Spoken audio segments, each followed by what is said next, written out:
YouTube channel like, share, subscribe ಮಾಡಿ. ಕಳಸಾ ಆಸ್ಪತ್ರೆಯ ಒಂದು ಮುನ್ನೋಟವನ್ನು ನಾನು ಹೇಳ್ತಾ ಇದ್ದೇನೆ. ನಾನು ಕಮ್ಯುನಿಸ್ಟ್ ಪಕ್ಷದ ಕಾರ್ಯದರ್ಶಿಯಾಗಿ ಕಳಸಾ ಆಸ್ಪತ್ರೆಯ ಹೋರಾಟದಲ್ಲಿ ಸಕ್ರಿಯವಾಗಿ ಭಾಗವಹಿಸಿದ್ದೇನೆ. ನಾನು ಭಾನುವಾರದ ದಿವಸ ಇವತ್ತು ಕಳಸಾ ಆಸ್ಪತ್ರೆಗೆ ಬೆಳಿಗ್ಗೆ ನನ್ನ ಕೈಯ ಒಂದು ಡ್ರೆಸ್ಸಿಂಗಿಗೋಸ್ಕರ ಭೇಟಿ ನೀಡಿದ್ದೇನೆ. ಭೇಟಿ ನೀಡಿದ ಸಂದರ್ಭದಲ್ಲಿ ಇಲ್ಲಿ ಯಾರೇ ಡಾಕ್ಟ್ರುಗಳಾಗಲಿ, ಯಾರೇ ನುರಿತ ತಜ್ಞರು ಯಾರೂ ಇರುವುದಿಲ್ಲ.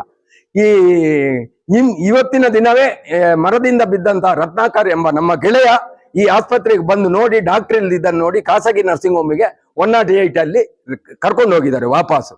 ಇದು ದಿನನಿತ್ಯದ ಕಳಸಾ ಆಸ್ಪತ್ರೆಯ ಹವ್ಯಾಸಗಳಾಗಿದ್ದಾವೆ. ಒಂದು ನಿನ್ನೆ ದಿವಸ ಹೆರಿಗೆಗೆ ಅಂತ ಇಲ್ಲಿಗೆ ಕರ್ಕೊಂಡ್ ಬರುವತ್ತಿಗೆ ಆಂಬುಲೆನ್ಸಿನಲ್ಲೇ ಹೆರಿಗೆ ಆಗಿ ಅವರನ್ನು ಕೊಪ್ಪ ಆಸ್ಪತ್ರೆಗೆ ಅಡ್ಮಿಟ್ ಮಾಡುವಂತ ಪರಿಸ್ಥಿತಿ ಈ ಕಳಸಾ ಆಸ್ಪತ್ರೆಯಿಂದ ನಿರ್ಮಾಣ ಆಗಿದೆ. ಯಾಕೆ ಅಂದ್ರೆ ಇಲ್ಲಿ ಡಾಕ್ಟರ್ಗಳ ಕೊರತೆ ಎದ್ದು ಕಾಡ್ತಾ ಇದೆ. ಈಗಾಗಲೇ 1 ವರ್ಷಕ್ಕೋಸ್ಕರ ಡಾಕ್ಟರ್ಗಳನ್ನು ಕಲ್ತವರನ್ನು ಇಲ್ಲಿ ತಂದು ಬಿಟ್ಟಿದ್ದಾರೆ. ಇಲ್ಲಿ ಇನ್ನು ಮೊನ್ನೆ ದಿವಸ ಹಿರೇಬೈಲಿನಲ್ಲಿ ಒಬ್ಬ ಮರದಿಂದ ಬಿದ್ದು ಇಲ್ಲಿ ಬರುವತ್ತಿಗೆ ಜೀವ ಹೋಗಿದೆ. ಆತನ PM ಮಾಡ್ಲಿಕ್ಕೆ ಇಲ್ಲಿ ಡಾಕ್ಟರ್ಗಳು ಒಪ್ತಾ ಇಲ್ಲ. ಯಾಕೆಂದ್ರೆ ನಾವು ಕಾಂಟ್ರಾಕ್ಟ್ ಬೇಸಿಕ್ ಅಲ್ಲಿ ಬಂದವರು, ನಾವು ಕೋರ್ಟಿಗೆ ಹೋಗ್ಬೇಕಾಗುತ್ತೆ, ಆದ್ರಿಂದ ನಾವು PM ಮಾಡುದಿಲ್ಲ ಅಂತ ವಾಪಸ್ ಚಿಕ್ಕಮಂಗ್ಳೂರಿಗೆ ಕರ್ಕೊಂಡು ಹೋಗಿದ್ದಾರೆ. ಇಂಥ ಪರಿಸ್ಥಿತಿ ಕಳಸಾದಲ್ಲಿ ನಿರ್ಮಾಣ ಆದ್ರೆ ಕಳಸಾದಲ್ಲಿ ಆಸ್ಪತ್ರೆ ಯಾಕೆ ಬೇಕು ಅನ್ನುವ ವಿಚಾರವನ್ನು ಇವತ್ತು ಕಳಸಾ ಜನ ಯೋಚನೆ ಮಾಡುವ ಮಟ್ಟಕ್ಕೆ ಸರ್ಕಾರ ಮಾಡ್ತಿದೆ. ಅಂದ್ರೆ ಈ ಭಾಗದ ಜನಪ್ರತಿನಿಧಿಯಾಗಿ ವಿಧಾನಸಭೆಯಲ್ಲಿ ಬೇರೆಲ್ಲ ವಿಚಾರವಾಗಿ ಮಾತಾಡ್ತಾರೆ ನಮ್ಮ ನಯನಾ ಮೋಟಮ್ಮನವರು. ಇಲ್ಲಿ ನಾವು ಹಲವಾರು ಸಲ ಮನವಿ ಮಾಡಿದಾಗಲೂ ಕೂಡ ಈ ಜಿಲ್ಲಾ ಆರೋಗ್ಯಾಧಿಕಾರಿ ಈ ಆಸ್ಪತ್ರೆಗೆ ಕಾಯಕಲ್ಪ ಮಾಡದೇ ಇರುವುದು ಈ ಭಾಗದ ಜನರ ಬಹಳ ದೊಡ್ಡ ಒಂದು ದುರವಸ್ಥೆ. ಸರ್ಕಾರ ನಿನ್ನೆ ದಿನ ಪ್ರಜಾವಾಣಿಯಲ್ಲಿ ನಮ್ಮ ದಿನೇಶ್ ಗುಂಡೂರಾವ್ ಅವರ ಒಂದು ಇದನ್ನು, ಹಾಗೆ ನಮ್ಮ ಒಂದು ಆರೋಗ್ಯ ಇಲಾಖೆ ಆಯುಕ್ತರು ಡಾಕ್ಟರ್ ರಣದೀಪ್ ಅಂತ ಆಯುಕ್ತರು ಕೂಡ ಆಸ್ಪತ್ರೆಯ ಬಗ್ಗೆ ಒಳ್ಳೆ ಒಂದು ಸಂದರ್ಶನವನ್ನು ಕೊಟ್ಟಿದ್ದಾರೆ. ಆ ಸಂದರ್ಶನ ಓದಿದ್ರೆ ನಮ್ಗೆ ಏನಾಗುತ್ತೆ ಅಂದ್ರೆ ಸರ್ಕಾರಿ ಆಸ್ಪತ್ರೆಯ ವಿಶೇಷತೆ ನಮ್ಮ ಒಂದು ಸಂತೋಷದ ವಾತಾವರಣಕ್ಕೆ ಉಕ್ಕಿ ಬರ್ತದೆ. ಆದ್ರೆ ಕಳಸಾ ಆಸ್ಪತ್ರೆಯ ಒಂದು ವ್ಯವಸ್ಥೆಯನ್ನು ನೋಡಿದ್ರೆ ಯಾಕೆ ಈ ರೀತಿ ಆಗ್ತಾ ಇದೆ? ಇದು ಗ್ರಾಮಾಂತರ ಪ್ರದೇಶದಲ್ಲಿ ಒಂದು ನಾವು ಯಾವುದೇ ಒಂದು ಇದಕ್ಕೆ ಹೋಗ್ಬೇಕಾದ್ರೂ 130 kilometre Mangaluru, 130 kilometre Shivamogga, 130 kilometre Chikmagalur, ಇಂಥ ಒಂದು ಸದ್ಗಿತ್ತ ಪರಿಸ್ಥಿತಿಯಲ್ಲಿ ಕಳಸಾದಲ್ಲಿದ್ದೀವಿ ನಾವು. ಇವತ್ತು ಕಳಸಾದಲ್ಲಿ ಮರದಿಂದ ಬೀಳುವಂತ, ಕಾಳು ಮೆಣಸು ಕೊಯ್ಯೋತಿಗೆ ಮರದಿಂದ ಬೀಳುವಂತ, ಇನ್ನು ಅಪಘಾತ ಆದಾಗ ಸರ್ಕಾರಿ ಆಸ್ಪತ್ರೆಯಲ್ಲೇ ಚಿಕಿತ್ಸೆ ಸಿಕ್ಬೇಕು. ಆದ್ರೆ ನಮ್ಗೆ ಈ ಸರ್ಕಾರಿ ಆಸ್ಪತ್ರೆಯಲ್ಲಿ ಚಿಕಿತ್ಸೆ ಸಿಕ್ಬೇಕಾದ್ರೆ ಮೂಡಿಗೆರೆ ಇದಕ್ಕೆ ಹೋಗ್ಬೇಕು, ಇಲ್ಲ ಕೊಪ್ಪ ಇದಕ್ಕೆ ಹೋಗ್ಬೇಕು. ಇದು ನಾವು ಕಳಸಾ ತಾಲೂಕಾದ್ರೂ ಕೂಡ ಈ ಒಂದು ಆಸ್ಪತ್ರೆಯ ಒಂದು ಇದರಿಂದ ವಂಚಿತರಾಗಿದ್ದೀವಿ ಕಳಸಾದ ಜನ. ಅದರಿಂದ ದಯಮಾಡಿ ಸರ್ಕಾರ ಈ ಬಗ್ಗೆ ಎಚ್ಚೆತ್ತುಕೊಳ್ಳದಿದ್ರೆ ಈ ಭಾಗದ ಜನ ಕ್ರಾಂತಿ ಮಾಡಿ ಆಸ್ಪತ್ರೆ ಸೌಲಭ್ಯವನ್ನು ಪಡಿಬೇಕಾ ಅನ್ನುವ ಇದು ಕಮ್ಯುನಿಸ್ಟ್ ಪಕ್ಷದ ಚಿಂತನೆಯಾಗಿದೆ. ಕಮ್ಯುನಿಸ್ಟ್ ಪಕ್ಷ ಯಾಕೆ ಈ ಬಗ್ಗೆ ಚಿಂತನೆ ಮಾಡ್ತಿದ್ದಾರೆ ಅಂದ್ರೆ ದುಡಿಯುವ ವರ್ಗದ ಜನ ಹೆಚ್ಚು ಕಾಫಿ ಎಸ್ಟೇಟ್ಗಳಲ್ಲಿ ಇರುವುದು. ಕಾಫಿ ಎಸ್ಟೇಟ್ಗೆ ಒಂದು ಪ್ಲಾಂಟೇಶನ್ ಲೇಬರ್ ಆಕ್ಟ್ ಪ್ರಕಾರ ಒಂದು ESI ಆಸ್ಪತ್ರೆ ಈ ಭಾಗದಲ್ಲಿ ಇರಬೇಕಿತ್ತು. ಅದನ್ನೇ ಇವತ್ತು ಸರ್ಕಾರ ಮಾಡ್ತಾ ಇಲ್ಲ. ಸರ್ಕಾರ ಇವತ್ತು ಕೇಂದ್ರ ಸರ್ಕಾರದ ಅನುದಾನದಲ್ಲಿ ಉಡುಪಿಗೆ ಮಾಡ್ತೀವಿ ಅನ್ನುವ ಅದನ್ನು ಕೂಡ ದಿನಪತ್ರಿಕೆಗಳಲ್ಲಿ ನಾವು ಓದ್ತಾ ಇದ್ದೀವಿ. ಆದ್ರೆ ಇದು ಪ್ಲಾಂಟೇಶನ್ ಕಾರ್ಮಿಕರ ಹಿತದೃಷ್ಟಿಯಿಂದ ಒಂದು ಪ್ಲಾಂಟೇಶನ್ ಇದು ಕಾನೂನಿನ ಒಂದು ಅಡಿಯಲ್ಲಿ ಈ ಭಾಗದಲ್ಲಿ ESI ಆಸ್ಪತ್ರೆ ಜಾವಳಿಯಲ್ಲಿ ಆಗ್ಬೋದು, ಇಲ್ಲ ಕಳಸಾದಲ್ಲಾದ್ರೂ ಆಗ್ಬೋದು, ಇದು ಆಗ್ಬೇಕಿತ್ತು. ಆದ್ರೆ ಇದು ಕೂಡ ಆಗ್ತಾ ಇಲ್ಲ.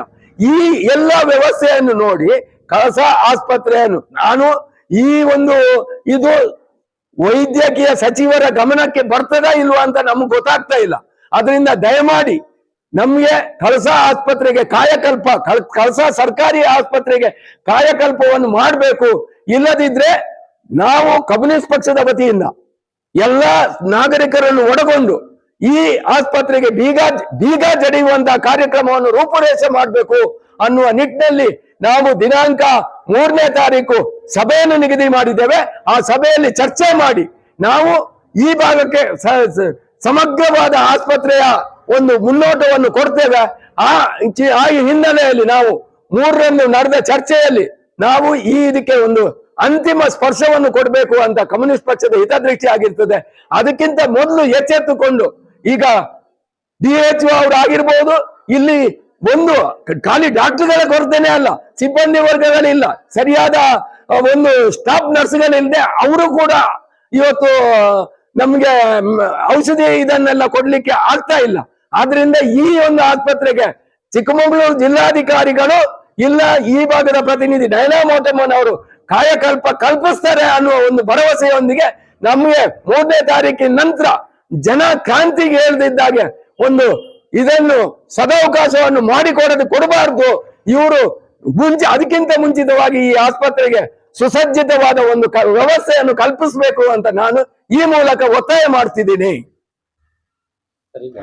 ಪೇಷಂಟ್ ಹೊರ ರೋಗಿಗಳೆಲ್ಲ ಬಂದು ಕಾಯ್ತಾ ಇದ್ದಾರೆ, ಆದ್ರೂ ಡಾಕ್ಟರ್ಗಳಿಲ್ಲ. ಈಗ 2 ಜನ ನಾವು ಇಲ್ಲಿ ಕೇಳಿದಾಗೆ 2 ಜನ ಡಾಕ್ಟ್ರು 9 ತಿಂಗಳ ಸೇವೆಗೆ ಈಗ ಇಲ್ಲಿ ಬಂದಿದ್ದಾರೆ. ಬಂದವರು ಈಗ 2 ದಿವಸದಿಂದ ಅವರು ಕೂಡ ರಜೆ ಹಾಕಿದ್ದಾರೆ ಅಂತ ಹೇಳ್ತಾರೆ, ರಜೆ ಹಾಕಿದ್ದಾರೆ ಅಂತ. ಆದ್ರೆ ಒಬ್ಬರು ಈಗ ನೀವು ಎಮರ್ಜೆನ್ಸಿ ಇದ್ರೆ ಕರೀರಿ ಬರ್ತೀನಿ ಅಂತ ಹೇಳಿದ್ದಾರೆ ಅಂತ ಹೇಳ್ತಾರೆ. ಎಮರ್ಜೆನ್ಸಿ ಇಲ್ದಿದ್ದಾಗ ಇಲ್ಲಿ ಬಂದು ಕಾದು ಕೂತು ಅವರನ್ನು ಕರಿಬೇಕಾದಂತ ಪರಿಸ್ಥಿತಿ ನಿರ್ಮಾಣ ಆಗಿದೆ. ಇದನ್ನು ಉಸ್ತುವಾರಿಯಾಗಿ ನೋಡುವಂತ ಮೆಡಿಕಲ್ ಆಫೀಸರ್ ಇಲ್ಲಿ ಯಾರು ಇಲ್ಲದೆ ಇರುವುದರಿಂದ ಖಾಲಿ ಮೂಡಿಗೆರೆಯಲ್ಲಿ ತಾಲೂಕ್ ಮೆಡಿಕಲ್ ಆಫೀಸರ್ ಇಲ್ಲಿಯ ಕಳಸಾ ಆಸ್ಪತ್ರೆಯ ಉಸ್ತುವಾರಿ ಆಗಿದೆ. ಆ ಹಿನ್ನೆಲೆಯಲ್ಲಿ ಇಲ್ಲಿ ಸರಿಯಾಗಿ ಕೆಲಸ ಕೂಡ ನಡೀತಾ ಇಲ್ಲ. ಸರಿಯಾಗಿ ಈಗ ಪ್ರೈವೇಟ್ ಶಾಪ್ಗಳಲ್ಲಿ ನಾವು ನೋಡಿದ್ರೆ ರೋಗಿಗಳ ಕ್ಯೂನಲ್ಲಿ ಬಂದು ಅವರು ದುಡ್ಡನ್ನು ದೋಚುವಂತ ಪರಿಸ್ಥಿತಿ ಈಗ ನಿರ್ಮಾಣ ಆಗಿದೆ. ಈಗ 1 ನಾಟ್ ಟೈರ್ ಅವತ್ತು ನಾವು ಇಲ್ಲಿ ನೀವು ಸ್ಟ್ರೈಕ್ ಮಾಡಿದ್ವಿ ಸರ್, ಇಲ್ಲಿ ವರದಿ ಆದ ತಕ್ಷಣನೇ ಅವರು ಟೈರ್ ನಾವು ಕೊಡ್ತೀವಿ, 1 ವಾರದಲ್ಲಿ ಕೊಡ್ತೀವಿ ಅಂದ್ರೆ ಈಗ ಇನ್ನೂ ಟೈರ್ ಬಂದಿಲ್ಲ ಅಂತ ಸರ್. ಬೇರೆ ಯಾರೋ ಒಬ್ರು ದಾನಿಗಳು ಸ್ವಲ್ಪ 1-2 ಟೈರ್ ಕೊಟ್ಟಿದ್ದಾರೆ ಅಂತ. ಇದ್ರ ಬಗ್ಗೆ ನಿಮ್ಮ ಇದ್ರ ಬಗ್ಗೆ ಸರ್ಕಾರ ಎಚ್ಚೆತ್ತುಕೊಳ್ಳದಿದ್ರೆ ಸರ್ಕಾರದ ಸರ್ಕಾರದ ಅಧಿಕಾರಿಗಳು ಇವತ್ತು ಜಿಲ್ಲಾ ಆರೋಗ್ಯಾಧಿಕಾರಿಗಳು ಮಲಗಿದ್ದಾರೆ. ಇಲ್ಲಿ ಏನು ಇದನ್ನು ನೋಡ್ತಿದಾರ, ಈಗ ಮೊನ್ನೆಯಿಂದನೂ ಈಗ 108 ದೂರದ ಊರಿಗೆ ಹೋಗ್ಲಿಕ್ಕೆ ಆಗ್ತಾ ಇಲ್ಲ. ಅದಕ್ಕೆ ವ್ಯವಸ್ಥೆಯನ್ನು ಕಲ್ಪಿಸಬೇಕಾಗಿದೆ. ಅದು ಪ್ರೈವೇಟ್ನವರು ಅದಕ್ಕೆ ಅಧಿಕಾರಿಗಳು ಎಚ್ಚೆತ್ತುಕೊಂಡ್ರೆ ಪ್ರೈವೇಟ್ನವರು ಅದಕ್ಕೆ ಬೇಕಾದಂತ ಸೌಲಭ್ಯವನ್ನು ಕೊಡ್ತಾರೆ. ಅಧಿಕಾರಿಗಳು ಎಚ್ಚೆತ್ತುಕೊಳ್ತಾ ಇಲ್ಲ, ಅಧಿಕಾರಿಗಳು ಮಲಗಿದ್ದಾರೆ. ಅದರಿಂದ ಅದರಲ್ಲಿ ಅದಕ್ಕೆ ಬೇಕಾದಂತ ವಸ್ತುಗಳಿವೆ. ಅಧಿಕಾರಿಗಳಿಗೆ ಏನು ತೊಂದರೆ ಆಗ್ತಾ ಇಲ್ವೇ? ಇವತ್ತು ಈ ಭಾಗದ ಜನಕ್ಕೆ ತೊಂದರೆ ಆಗುದೆ. ಈ ತೊಂದರೆ ಬಗ್ಗೆ ಯೋಚನೆ ಅವರಿಗಿಲ್ಲ. ಸರ್ಕಾರ ಯೋಚನೆ ಮಾಡ್ಬೇಕಂತ ಅವರನ್ನು ಸಾವಿರಾರು ಕಟ್ಲೆ ಸಂಬಳ ಕೊಟ್ಟು ಇಟ್ಕೊಂಡಿದೆ. ಇವತ್ತು ಆ ಸಂಬಳವನ್ನು ತಿಂದು ಜನರಿಗೆ ಉಪಯೋಗ ಆಗ್ತಾ ಇಲ್ಲ. ನಮ್ಮ ತೆರಿಗೆ ಹಣದಿಂದಲೇ ಬದುಕುವ ಈ ಅಧಿಕಾರಿಗಳು ಇವತ್ತು ವ್ಯವಸ್ಥೆಯನ್ನು ಬುಡಮೇಲು ಮಾಡ್ತಿದ್ದಾರೆ. ಇದು ಹಿನ್ನೆಲೆ. ಇವತ್ತು ಈಗಾಗಲೇ ಇಲ್ಲಿ ಸಾರ್ವಜನಿಕರು ಮಾತಾಡ್ತಾ ಇದ್ರು, ಇಲ್ಲಿ ಸಿಬ್ಬಂದಿಗಳು ಯಾಕೆ, ಡಾಕ್ಟರ್ಗಳು ಯಾಕೆ, ಇನ್ನೂ ಒಂದು 10 ಆಂಬುಲೆನ್ಸ್ಗಳನ್ನು ಕೊಟ್ರೆ ಆಂಬುಲೆನ್ಸ್ನವರು ಈ ರೋಗಿಗಳನ್ನು ತಗೊಂಡೋಗಿ ಬೇರೆ ಕಡೆ ಶಿಫ್ಟ್ ಮಾಡ್ಲಿಕ್ಕೆ ಅನುಕೂಲ ಆಗ್ತದೆ. ಇಲ್ಲಿ ಆಸ್ಪತ್ರೆ ಇದ್ರೂ ಒಂದೇ, ಸರ್ಕಾರಿ ಆಸ್ಪತ್ರೆ ಇಲ್ಲದಿದ್ರು ಒಂದೇ. ಅದರಿಂದ ಈಗಾಗಲೇ ಬೇರೆ ಬೇರೆ ಸಂಘ ಸಂಸ್ಥೆಗಳು ಆಂಬುಲೆನ್ಸ್ ಗಳನ್ನು ಕೊಡ್ತಿದ್ದಾರೆ. ಈ ಆಸ್ಪತ್ರೆಗೆ ಬೀಗ ಜಡ್ದು ಈಗ ಇರುವಂತಹ 2-3 ಸಿಬ್ಬಂದಿಗಳನ್ನು ಈ ಬೇರೆ ಆಸ್ಪತ್ರೆಗಳಿಗೆ ಡೆಪ್ಯೂಟ್ ಮಾಡಿದ್ರೆ ಸರ್ಕಾರ ಇದಕ್ಕೆ ಖರ್ಚು ಮಾಡುವಂತ ವ್ಯವಸ್ಥೆಯನ್ನು ಕಳಸಾ ತಾಲೂಕಿಗೆ ಸರ್ಕಾರಿ ಆಸ್ಪತ್ರೆ ಇಲ್ಲ, ಬೇಡ ಅಂತ ತೀರ್ಮಾನ ತಗೊಂಡಿದೆ ಅಂತ ಆದ್ರೂ ಕೇಳಿ ಖುಷಿ ಪಡ್ಬೋದು ಏನೋ ಅನ್ನೋದು ಈ ಸಾರ್ವಜನಿಕರ ಅಭಿಪ್ರಾಯವಾಗಿದೆ. ಇದನ್ನು ಸಾರ್ವಜನಿಕರು ಮಾತಾಡ್ತಾ ಇದ್ದಾರೆ. ಮುಂದಿನ ದಿನಗಳಲ್ಲಿ ನಾವು ಒಂದು ಸುಸಜ್ಜಿತವಾದ ಕಳಸಾ ಸರ್ಕಾರಿ ಆಸ್ಪತ್ರೆ ಸುಸಜ್ಜಿತವಾಗಿ ಸರಿಯಾಗಿ ಜನಕ್ಕೆ ಆರೋಗ್ಯ ಸೇವೆ ಸಿಕ್ಕುವಂತಾಗ್ಬೇಕು, ಇಲ್ಲ ಇದು ಬಂದ್ ಆಗ್ಬೇಕು. 2ರಲ್ಲಿ ಒಂದು ವ್ಯವಸ್ಥೆಗೆ ಪೂರಕವಾಗಿ ನಾವು ಹೋರಾಟವನ್ನು ರೂಪಿಸ್ತೇವೆ.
ಧನ್ಯವಾದಗಳು. ಮುಂದಿನ ವಿಡಿಯೋದಲ್ಲಿ ಸಿಗೋಣ. ವಂದನೆಗಳು.